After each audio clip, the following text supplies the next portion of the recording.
Hello, my name is Joanna Qian. I am Human Utilization Program Manager for USSEC China. Soybean cultivated and used as food and medicine for thousands of years in China has been accompanied by the development of Chinese civilization. It was recorded on okra bones more than 3,000 years ago.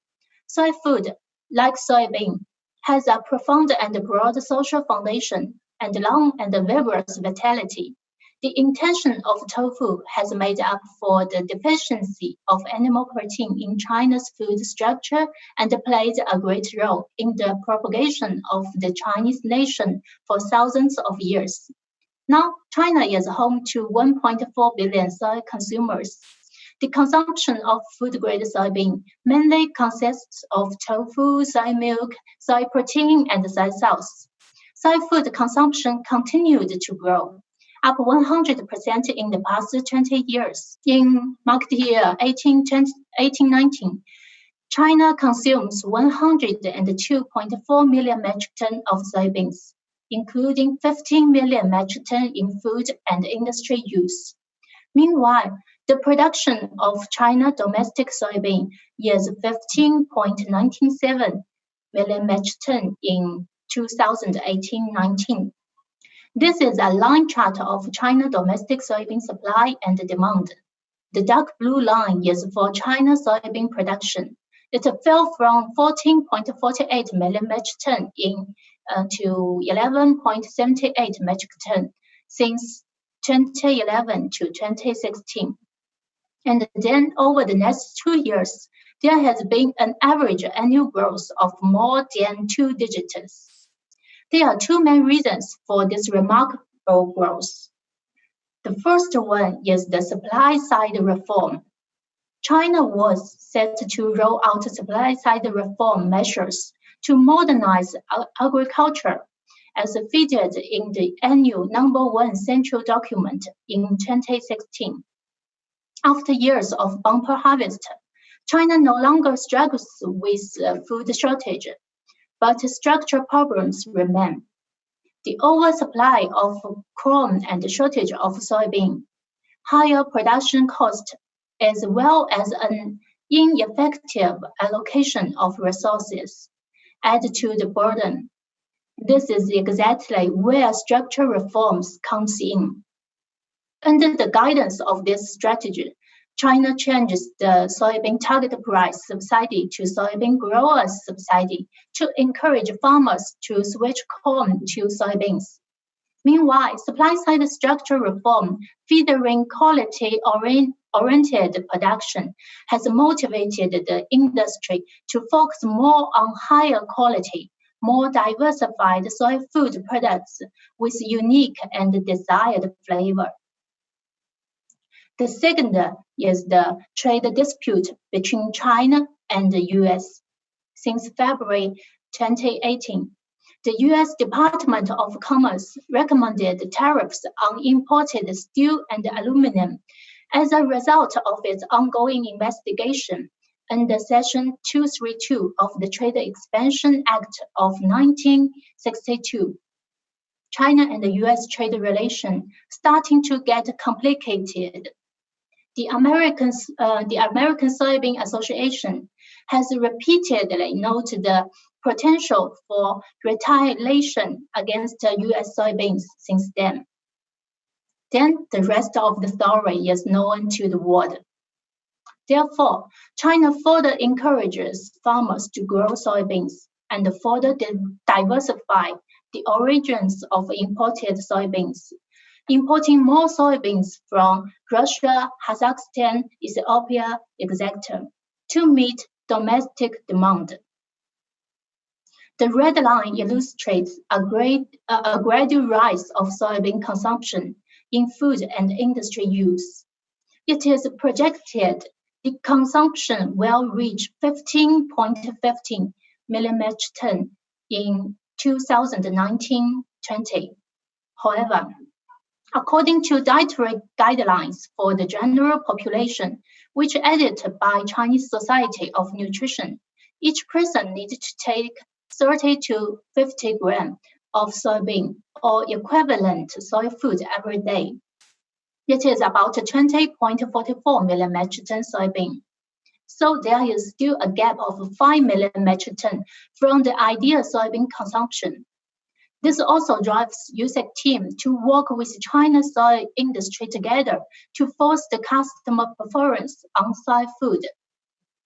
The green line indicates the number of China domestic soybeans in crushing. After the decline, it has a gradual recovery now. Due to the huge demand for the feed industry, China needs to import about 19 million metric ton soybeans every year. This replaces the demand of some crusher for domestic soybean. But with misperception on biotic-derived food among consumers has made household consumption turn to non-biotic soy or other oil seeds. The relatively promising start to 2020 was soon undermined by the rapid spread of COVID-19.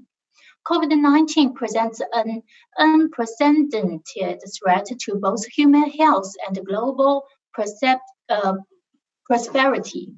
The virus was first detected in Wuhan, the capital city of China's central Hubei province, and a key cross-China railway hub.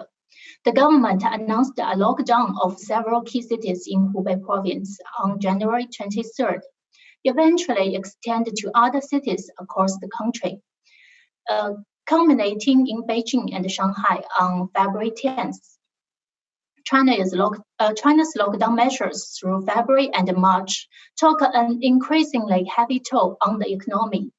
Lockdowns and restrictions to travel made China's GDP fell 6.8% year-on-year in the first quarter. It is the first time China's economy shrank since 1992, when it began to count quarterly data. The pandemic brings an economic impact on a scale and speed not seen before. In April 2020, the national CPI rose 3.3% year-on-year. Among them, 14.8% in food price. From January to April, China's CPI rose by 4.5% over the same period last year. We are already seeing early signs of a rebound in China as the spread is contained. Authorities have increasingly lifted lockdown measures, even in Wuhan, and is now focusing on economic growth. But uncertainty remains in several key areas, including concerning the rate of spread of the disease across and within economics, the need for further lockdown measures, and the ability of households and firms to respond to the financial consequence of the crisis. This is the figure for the Chinese soybean futures price from Dalian Commodity Exchange.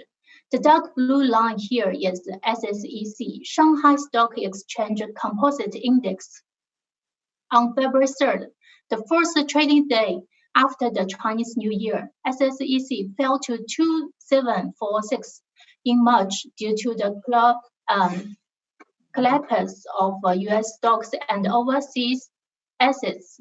USSEC fell to lowest 2660. The red line is soybean number one price. It is China domestic soybeans. Looking at the period from the beginning of the 2020 to April 17th, the price increase of soybean number one, May 2020 contract, is as high as 34.25%, while the gold June 2020 contract rose 7.11%. It is not too much to say that soybean number one is the best hedging champion in the first two quarters of 2020. The rise in soybean price has had a great impact on our target audience, soy food processors. Next, we will analyze the reasons for the rise in soybean price. The rising price of China domestic soybean is a combination various market force. Here I listed the main 5 reasons. The first is from July to August 2019, Heilongjiang, the main production area of China soybean, suffered waterlogging once in 50 years since records. According to the investigation report of DCE in July and August, affected by continuous raining, the soil moisture range continued to expand. Local farmland, such as low-lying land, dam field, had different degrees of flood disaster due to the difficulty of drainage. Low temperature, low illumination, and heavy rain leads to smaller size soybean this year. And the soybean yield is expected to decrease by 20 to 30%. Affected by the weather, soybean harvest was delayed. It began in the beginning of October.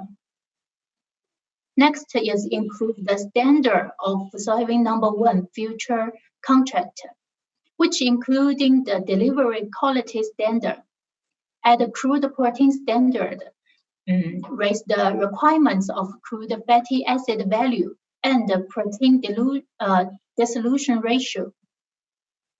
The third one is the state reserve soybean purchasing price increased. And the pandemic brings a great economic impact. On the one hand, the lockdown policy made the logistics and transportation of domestic soybean constrained.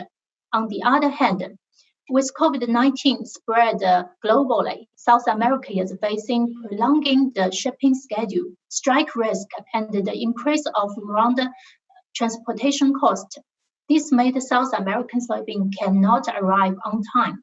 In the context of continuous spread of the pandemic, certain countries, including Russia, Vietnam, Thailand, etc., have taken measures to restrict exports to ensure domestic food supply. This also brings some tension to the market. Food bean procurement in China is still a cash business, and the soy food processors haven't yet been ready for contracting in advance. The pandemic makes the industry aware of the importance of sustainable supply. U.S. soybean industry has formed friendly ties with China agriculture since 1982. We are always working closely with local industry association, organizations, and companies to promote the development of China's soy industry. Last year, before the trip to GTE, USSEC arranged a 2.5-day training course for China food bean team at Northern Crop Institute in North Dakota. The course includes soybean markets and hedging for importers, basis and spreads, implication for soybean importing decisions, contracting strategies for soybean imports. Later, last September, USSEC China, together with China domestic experts, introduced the significance of the future market for soybean trade and how to use the main economic functions of a future exchange to do price risk management and price discovery.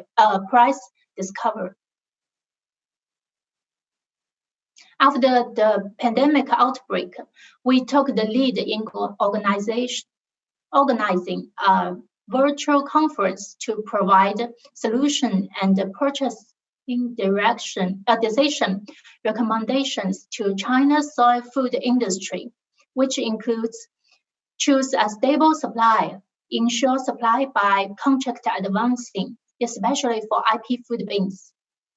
Diversify supply channel, know more about the international soybean market.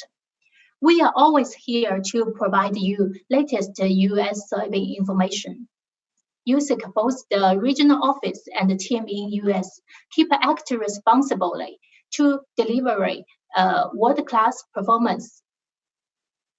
And once again, remind the industry to make good use of financial instruments such as CBOT and DCE for risk management. Yesterday, Apple and Abby introduced the U.S. soy sustainable production, Besides, U.S. has a mature and complete domestic transportation system with more than 225,000 kilometers of rail connecting river terminals and ports, 40,200 kilometers of river and water channels. The main producing region of the Midwest happens to be in the upper of the Mississippi River and the Gulf of Mexico. The export port of the Mississippi River is located downstream, which gives it a natural advantage of cheap transportation. In winter, when the upper Mississippi River freezes over, the developed rail system provides an effective alternative to barge transportation. In addition, it also forms a competitive relationship with barge transportation to some extent, thus improving barge transportation efficiency and reducing inland transportation costs. U.S. soybean industry always committed to being a sustainable and reliable supplier for a growing world. And that's all. Thank you and stay safe. Looking forward to see you soon.